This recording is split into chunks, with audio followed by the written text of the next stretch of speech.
The distant thunder rolled across the vast Arizona territory as Amelia Foster clutched the remnants of her once beautiful blue dress, the fabric whipping violently around her legs in the merciless wind of the approaching storm. It was 1885, and she had never felt more alone or exposed, standing on the open plain with her stagecoach overturned half a mile behind her and the driver dead beneath it. The dust-coated rider appeared on the horizon like a mirage, his silhouette growing larger as he approached at a steady gallop. Amelia's heart hammered against her ribs in these untamed lands. A lone man could mean salvation or destruction. She had no weapon, no protection save for her wits, and those were fraying rapidly as the wind tore at her clothing, exposing more of her petticoat with each powerful gust. The rider slowed his chestnut stallion as he drew near, his features becoming clearer beneath the wide brim of his worn leather hat. His face was sun-browned and weathered, but his eyes, a startling blue against his tanned skin, were kind as they assessed her predicament with a single sweeping glance. "Madam," he called over the wind, dismounting in one fluid motion, "you're in a spot of trouble, I reckon."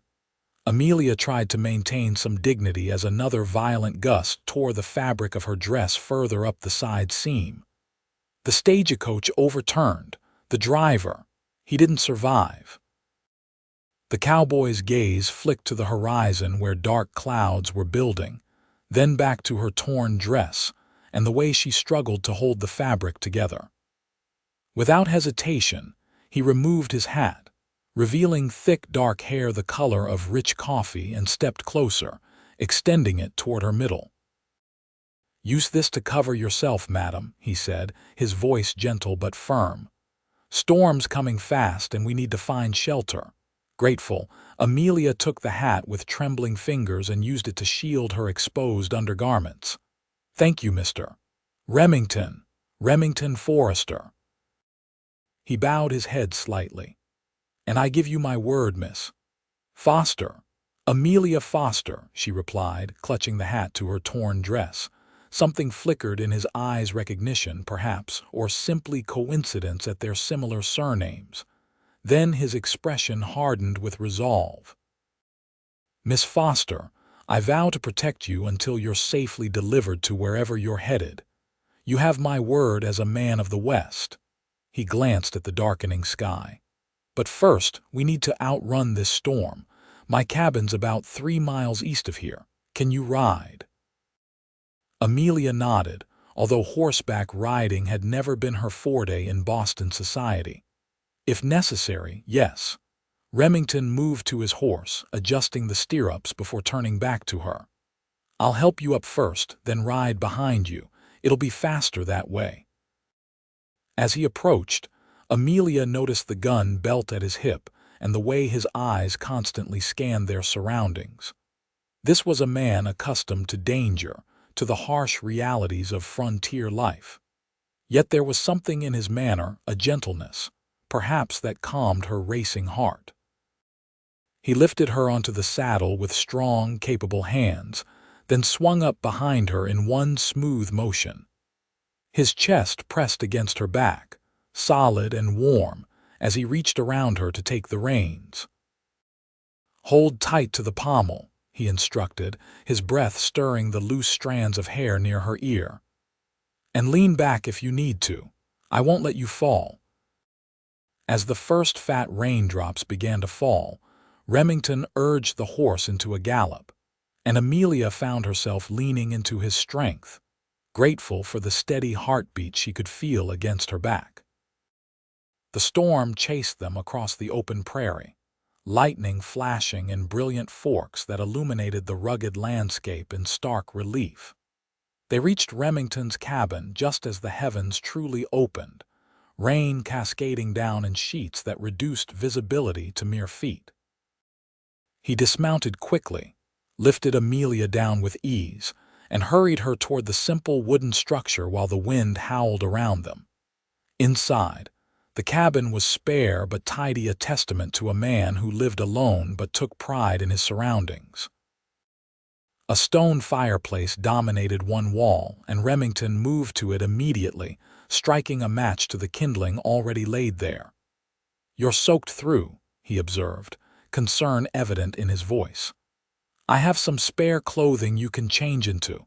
They'll be too large, but they're dry." Amelia stood dripping on the rough wooden floor, still clutching his hat against her torn dress, suddenly aware of the impropriety of her situation. Alone in a cabin with a man she'd just met, miles from civilization. Yet what choice did she have? "Thank you, Mr. Forrester. You're very kind." He disappeared into what she presumed was a bedroom, returning moments later with a clean flannel shirt and a pair of trousers. "These are the smallest I have. There's a screen in the corner you can change behind. I'll put some coffee on." As Amelia changed behind the privacy screen, she heard him moving about the cabin, the clank of a coffee pot, the scrape of a chair, the sound of more wood being added to the fire. Her fingers trembled as she buttoned the oversized shirt, which hung almost to her knees. The trousers were hopeless, so she folded them neatly, deciding the shirt would have to suffice as a makeshift dress. When she emerged, Remington had his back to her, focused on the fire. He'd removed his drenched coat and rolled up the sleeves of his own shirt, revealing muscular forearms dusted with dark hair. At the sound of her footsteps, he turned.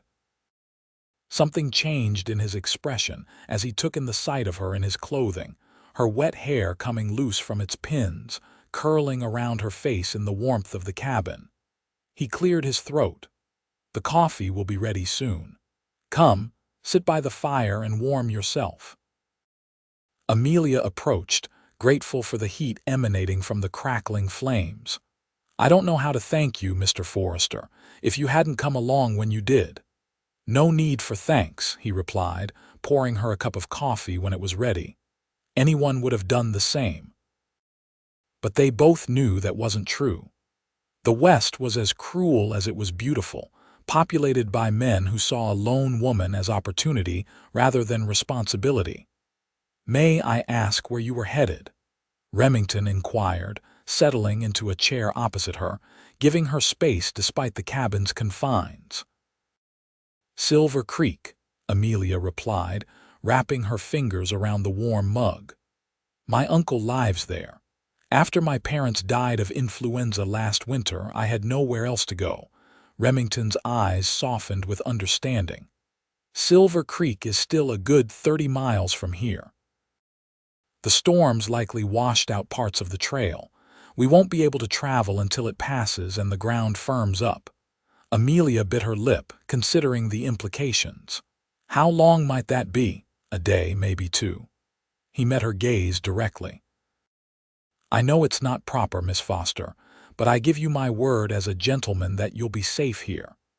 There was such sincerity in his blue eyes that Amelia found herself nodding. "I believe you, Mr. Forrester." Outside, the storm raged on, rain lashing against the windows, wind howling through the cracks in the sturdy log walls. Inside, a different kind of storm was brewing, one that neither of them had anticipated when their paths crossed on that windswept plain. As night fell, Remington insisted Amelia take his bed while he slept on a bedroll near the fire. Despite her protests, he was adamant. "A lady shouldn't sleep on the floor," he said firmly, in a tone that brooked no argument. In the darkness of his room, surrounded by the scent of him on the sheets, pine and leather, and something indefinably masculine, Amelia stared at the ceiling, listening to the rain and wondering about the man who had so gallantly come to her rescue. There was a story there, in the quiet strength of his hands and the watchful intensity of his gaze. Tomorrow, perhaps, she would learn more. Morning broke with pale sunlight filtering through the single window of Remington's cabin. The storm had passed, but its aftermath was evident in the sodden earth outside. Amelia dressed in her own clothing, which Remington had hung by the fire to dry overnight. The dress was still torn, but she managed to pin it in a way that preserved her modesty. She found him outside, tending to his horse. He'd already checked on the stagecoach, he informed her, and confirmed what she'd told him: the driver hadn't survived the accident. He'd buried the man properly and retrieved Amelia's trunk, which now sat on the cabin's porch. "The trail to Silver Creek is washed out in places," he explained over a breakfast of biscuits and coffee. "It'll be at least another day before it's passable." Amelia nodded, uncertain whether she felt relief or anxiety at the prospect of another day in his company. "Perhaps I could help around your cabin while we wait, to earn my keep." A smile touched the corners of his mouth, softening the hard planes of his face. "No need for that, Miss Foster, but I wouldn't mind the company if you'd like to accompany me to check my trap lines." They spent the day together, walking the boundaries of his modest property.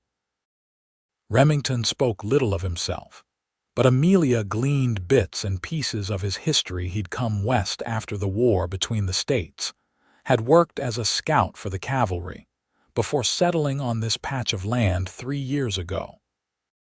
He raised horses, hunted, trapped, and occasionally took work as a guide for those unfamiliar with the territory. "And you, Miss Foster, what awaits you in Silver Creek?" he asked as they paused by a small stream swollen with the previous night's rain. Amelia sighed, watching the rushing water.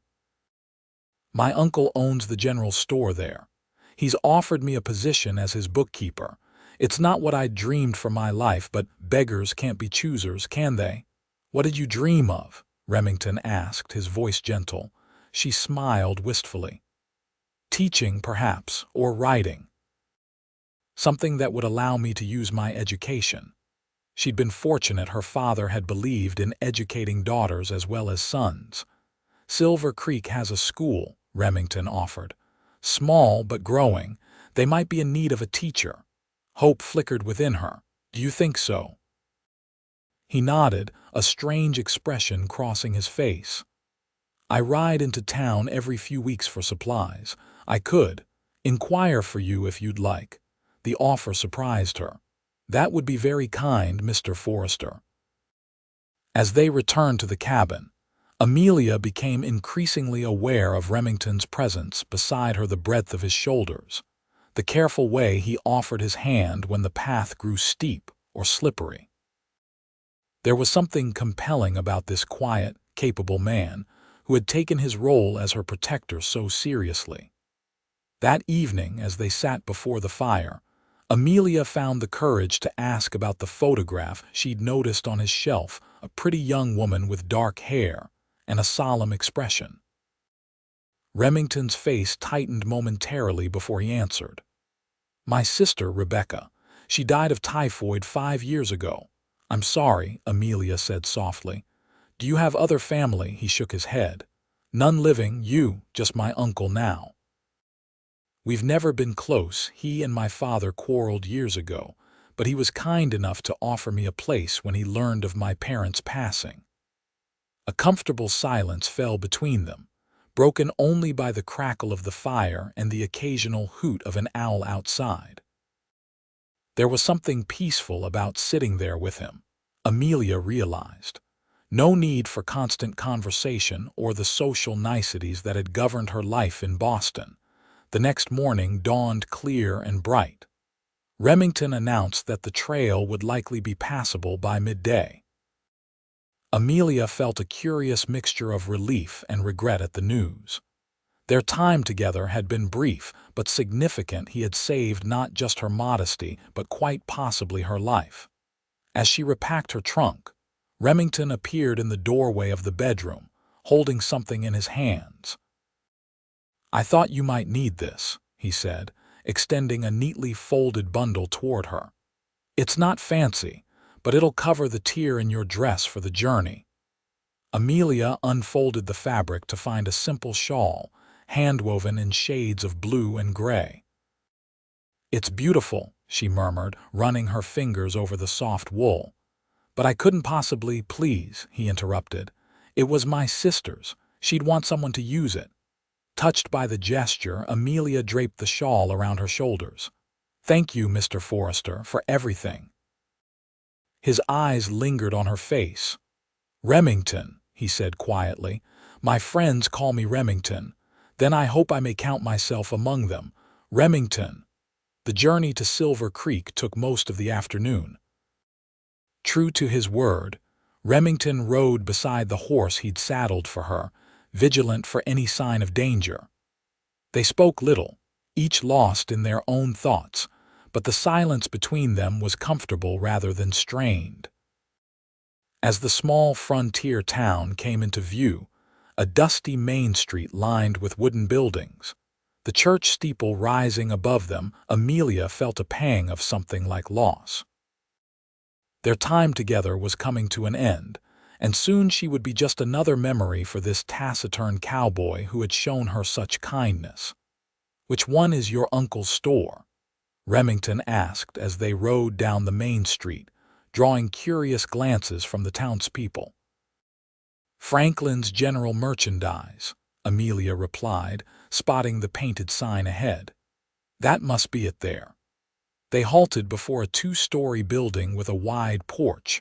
A bell jingled as Remington pushed open the door, Amelia following close behind.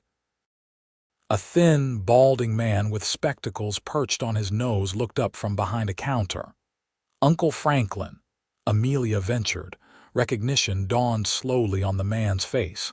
"Amelia, we expected you yesterday." His gaze shifted to Remington, suspicion evident in his expression. Quickly, Amelia explained about the stagecoach accident and Remington's timely rescue. Franklin Foster's manner thawed slightly, but there remained a certain reserve in his demeanor as he thanked Remington for his assistance. "No thanks needed," Remington replied, his hat now back in his possession and clutched in his hands. "Just doing what any man would." There was an awkward moment as he prepared to take his leave. Amelia felt words bubbling up inside her gratitude, yes, but something more that she couldn't quite name. "Mr. Forrester," she began, "I don't know how to properly thank you for, as I said, no thanks needed." His eyes met hers briefly, and she thought she saw regret there before he turned to her uncle. "Mr. Foster, your niece mentioned an interest in teaching. I believe the school might be in need of assistance." Franklin's eyebrows rose. "Indeed." "Well, that's a matter for the school board, of course, but I'm acquainted with most of the members. I could make inquiries." Remington nodded, satisfied. Then, with a final tip of his hat to Amelia, he was gone, the bell above the door signaling his departure. Amelia moved to the window, watching as he mounted his horse and rode away without a backward glance. Something constricted in her chest, the feeling that she'd just watched an important chapter of her life close before it had properly begun. The weeks that followed were a blur of adjustment. Franklin Foster proved to be a fair employer, if not an especially warm uncle. Amelia kept the books for his store and helped customers during busy periods. She took her meals with Franklin and his housekeeper, Mrs. Winters, in the apartment above the store that was now her home. Silver Creek was a town in transition, no longer a lawless frontier outpost, not yet a settled community with all the amenities of eastern cities. There was a school, as Remington had said, a church, a small lending library maintained by the pastor's wife, and the usual businesses: saloon, blacksmith, livery stable, hotel. Amelia made acquaintances, if not friends. The local women were polite but reserved, perhaps sensing that she was different, too educated, too refined for their frontier society. She joined the church, attended socials when invited, and threw herself into learning the business of the general store. But at night, alone in her small bedroom, she found herself thinking of a quiet cabin and a pair of blue eyes that had looked at her with such gentle concern. She kept Rebecca Forrester's shawl carefully folded in her trunk, taking it out occasionally to run her fingers over the soft wool, and remember the man who had given it to her. 6 weeks after her arrival in Silver Creek, the bell above the store door jingled just as Amelia was preparing to close for the evening.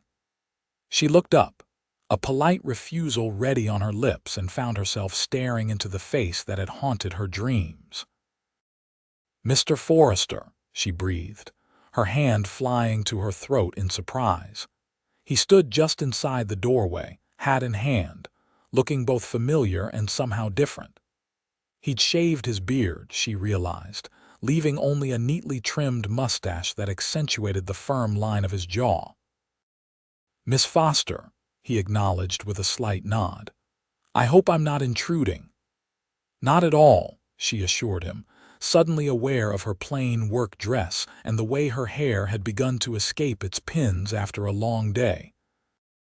"Uncle Franklin has gone to a town council meeting, but I can help you if you need supplies." Remington shook his head. "I've already taken care of my business in town. I came to inquire after your welfare and to bring news." Amelia's heart quickened. "News about the school." "Miss Holloway, the teacher, is expecting a child and will be leaving her position at the end of the month. The school board is seeking a replacement." His eyes held hers. "I took the liberty of mentioning your interest and qualifications to Reverend Parker, who chairs the board." Joy bloomed within her. "You did that for me." A slight smile curved his lips. "The position doesn't pay much, but it would be a start. The Reverend asked if you might call on him tomorrow to discuss the matter." "Of course. Thank you, Mr. Forrester. This means more than I can say." He nodded, shifting his weight slightly, seeming almost uncomfortable with her gratitude. "There's to be a dance at the community hall on Saturday," he said, the words coming out in a rush. "A harvest celebration. I wondered if you might consider attending with me." The unexpected invitation left Amelia momentarily speechless. In the weeks since they'd parted, she'd convinced herself that their brief connection had meant nothing to him, that he'd simply been a good Samaritan doing his duty by a woman in distress. "I would be honored," she replied finally, her voice soft but steady. Relief flickered across his features. "I'll call for you at 7 then, if that's agreeable." "Very agreeable." After he left, Amelia closed the store in a daze, her mind whirling with possibilities. A teaching position, the very thing she'd hoped for, but hadn't dared expect so soon. And Remington. Had he truly come to town specifically to see her? The thought made her cheeks warm and her heart race like a schoolgirl's.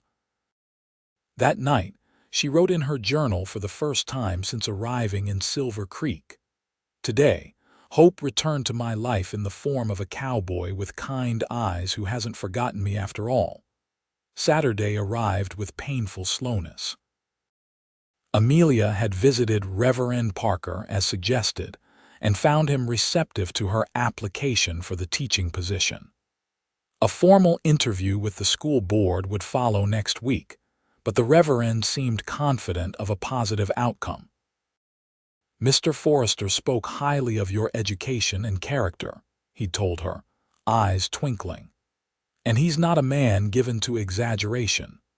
Now, as she prepared for the dance, Amelia found herself wondering just what else Remington might have said about her.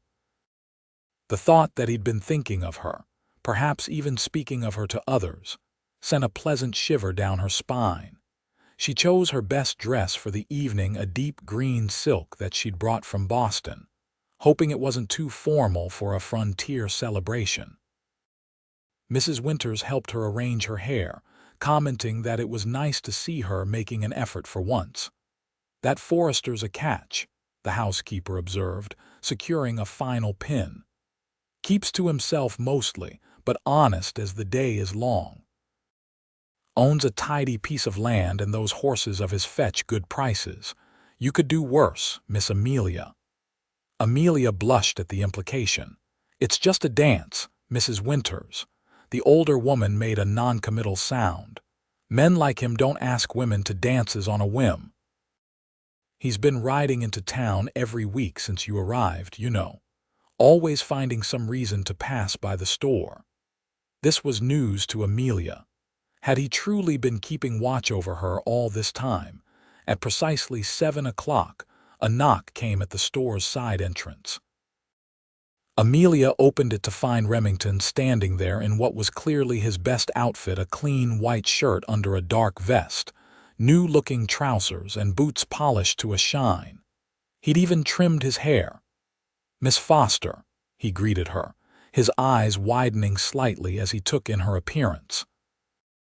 "You look beautiful." The simple compliment warmed her more than the most flowery praise ever had. "Thank you. You look very handsome yourself." He offered his arm, and together they walked the short distance to the community hall.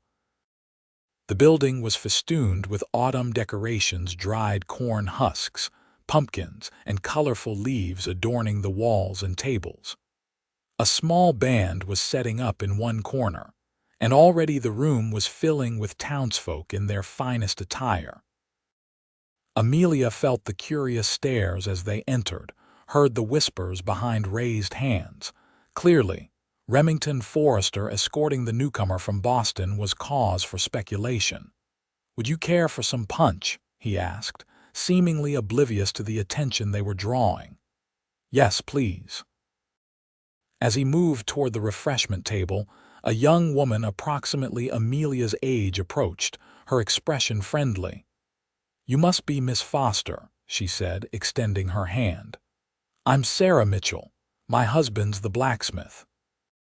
I've been hoping to make your acquaintance, but you always seem so busy at the store." Amelia shook her hand, pleased at the overture of friendship. "It's lovely to meet you, Mrs. Mitchell. Sarah, please. And I hear you might be taking over for Miss Holloway at the school." "My William is 6 and just starting his education. He's a handful, I warn you." They chatted amiably until Remington returned with the punch. Sarah greeted him with obvious familiarity before excusing herself with a knowing smile in Amelia's direction. "You seem to have made a friend," Remington observed, handing her a cup. "It appears so," Amelia agreed, grateful for Sarah's kindness. "Have you known her long?" "The Mitchells came to Silver Creek about the same time I settled in the area. Good people." He glanced toward the band, which had begun to play a lively tune. "Would you care to dance, Miss Foster?" Amelia set aside her punch. "I would indeed, Mr. Forrester."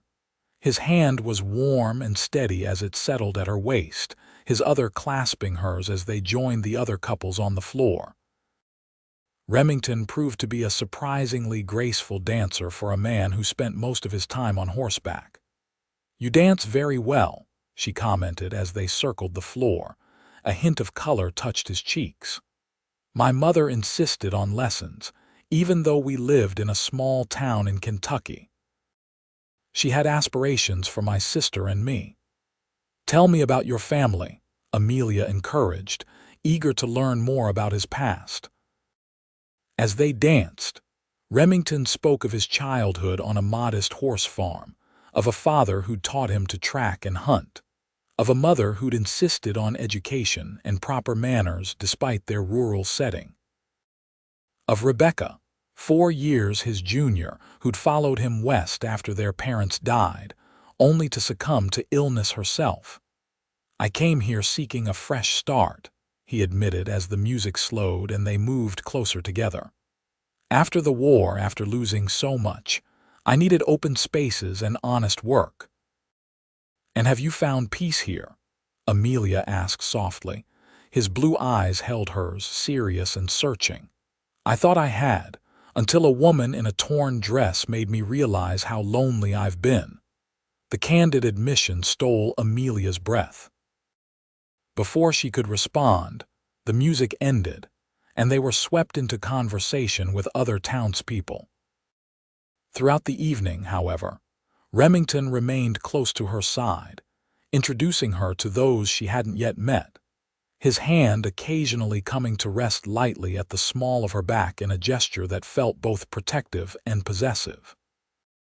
Later, As they walked back to the store under a canopy of stars, Amelia found the courage to ask the question that had been on her mind since his unexpected appearance at the store. "Mrs. Winters mentioned that you've been coming to town regularly since I arrived. Is that true?"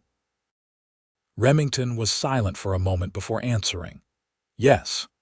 Why didn't you come see me before now?" he sighed, his breath forming a small cloud in the cool night air. "I wanted to, but I wasn't sure if you'd welcome my attention. You're an educated woman from a good family." "I'm just a cowboy with a small spread and limited prospects." Amelia stopped walking, turning to face him. "That day on the plane when you found me with my dress torn and my pride in tatters, you didn't see a Boston socialite in need of rescuing.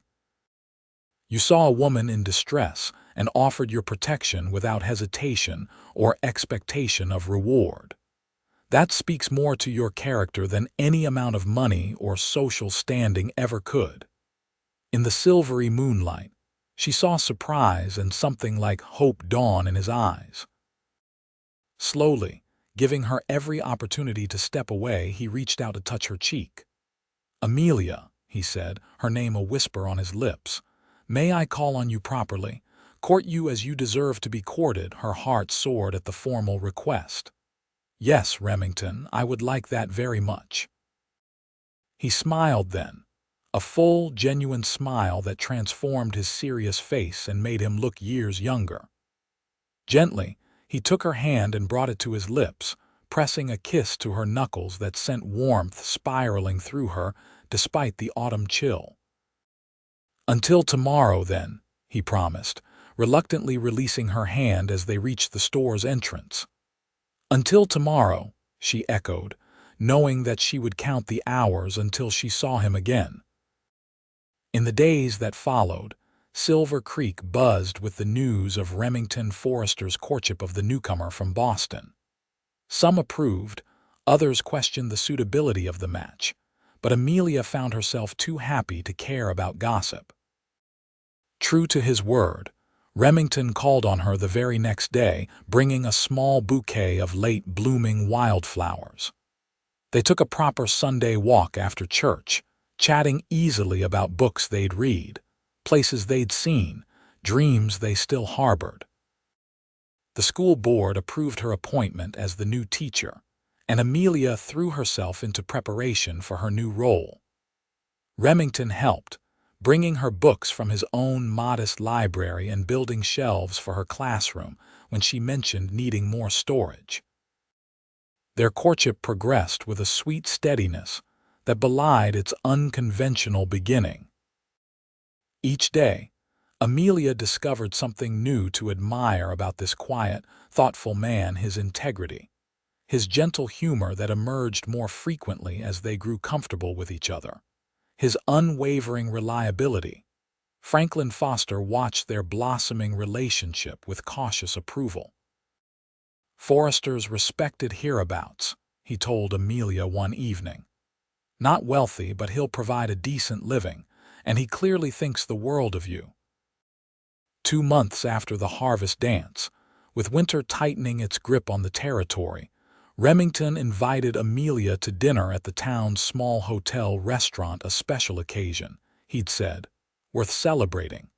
She arrived to find him waiting in the lobby, more nervous than she'd ever seen him. He led her to a private table in the corner, decorated with candles and more of those wildflowers he knew she loved. "What are we celebrating?" she asked as he held her chair. "A letter came today," he replied, taking his own seat. "From the Army. They've accepted my bid for the cavalry contract." Amelia's face lit with pleasure.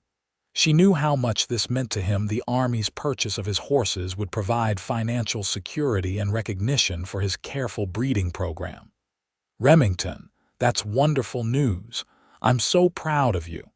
His eyes crinkled with pleasure at her praise. "It means I can finally offer you what you deserve," he said, reaching across the table to take her hand. "Amelia Foster, from the moment I saw you standing alone on that windswept plain, Something in me recognized you as the other half of my soul. I vowed then to protect you, but now I'm asking for the privilege of loving you, cherishing you, and building a life with you for all our days." With his free hand, he withdrew a small box from his pocket and opened it to reveal a delicate gold ring set with a single pearl. "Will you do me the great honor of becoming my wife?" Tears of joy sprang to Amelia's eyes. "Yes," she whispered, then louder. "Yes, Remington, yes." He slipped the ring onto her finger, his own hands trembling slightly. "It was my mother's," he explained. "I've kept it all these years, waiting for the right woman to wear it." Amelia admired the ring through her tears. "It's perfect, and I will wear it with pride and love."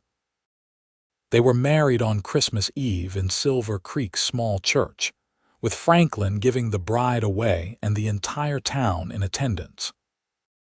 Amelia wore a new dress of ivory silk that Sarah Mitchell had helped her make, and Rebecca's blue shawl around her shoulders in honor of the sister-in-law she would never meet, but whose memory had brought her and Remington together.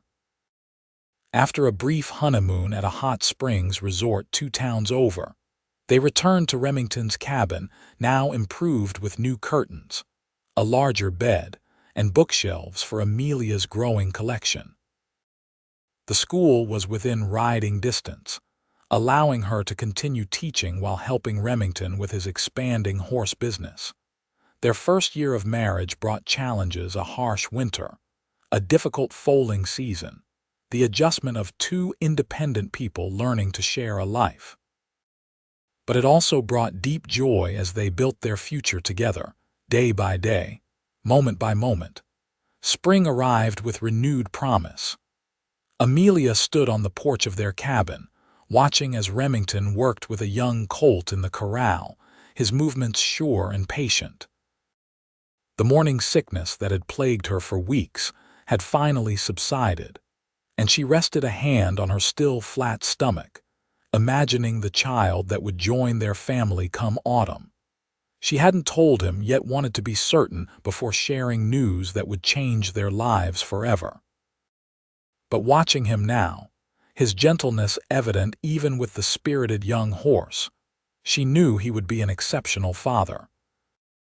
Later that evening, as they sat together on the porch swing he'd built for her birthday, watching the sunset paint the western sky in shades of gold and crimson, Amelia found the words.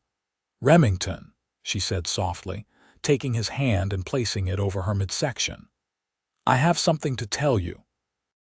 His eyes widened as understanding dawned, hope and wonder chasing across his expressive face. "Amelia, are you saying?" She nodded, smiling through the tears that seemed to come so easily these days. "Yes, my love, we're going to have a baby." With a sound that was half laugh, half sob, Remington gathered her into his arms, his kisses tasting of salt and joy. "A baby," he murmured against her hair. "Our baby. Are you happy?" She asked, though she could feel the answer in the way he held her so carefully, as if she had become infinitely more precious. "Happy doesn't begin to describe it," he replied, drawing back to look into her eyes. "From the moment I saw you on that plain, with your dress torn in the wind, something told me my life was about to change forever. But I never imagined how complete you would make me, Amelia.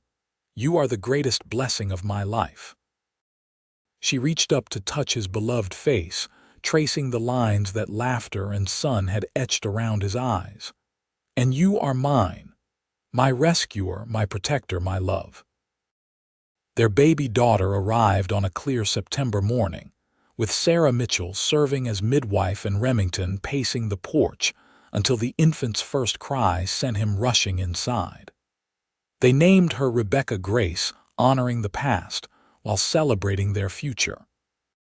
As Amelia watched her husband cradle their tiny daughter with hands that could break a wild horse, yet touch their child with infinite tenderness, she thought of that fateful day when the wind had torn her dress, and a cowboy had offered his hat and his protection.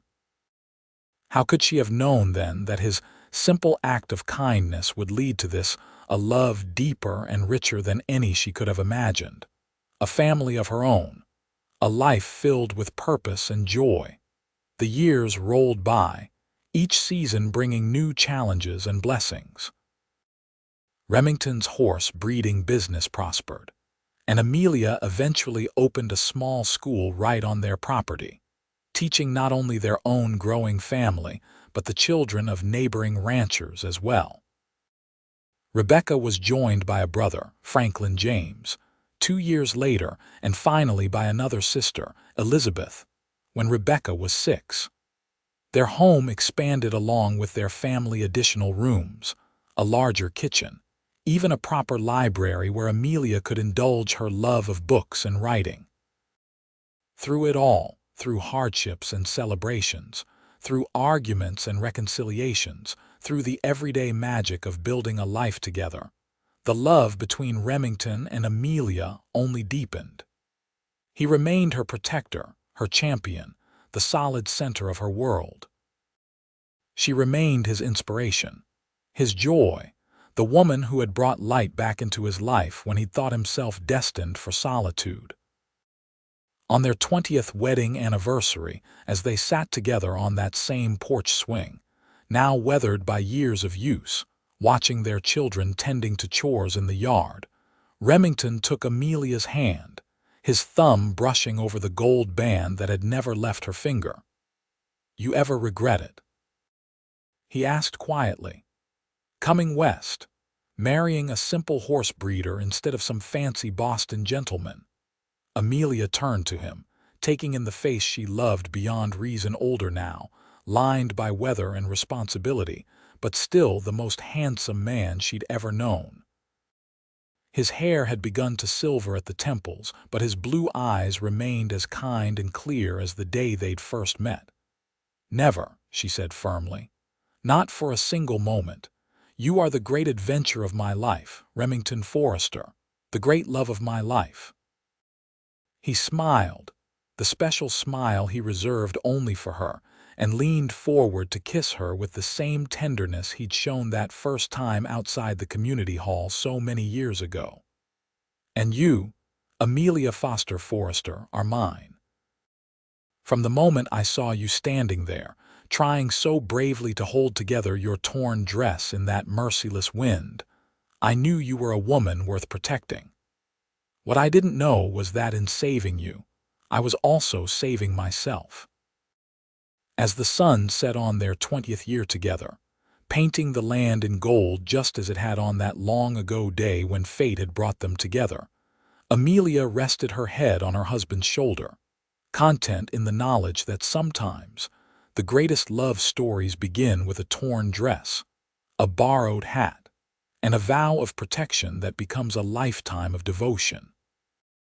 Little did she know, as the stagecoach overturned on that windswept plain all those years ago, that disaster would lead to her greatest blessing, a love that had weathered every storm, a family that had grown strong in fertile soil, a life richer and more fulfilling than any she could have imagined in her Boston drawing room.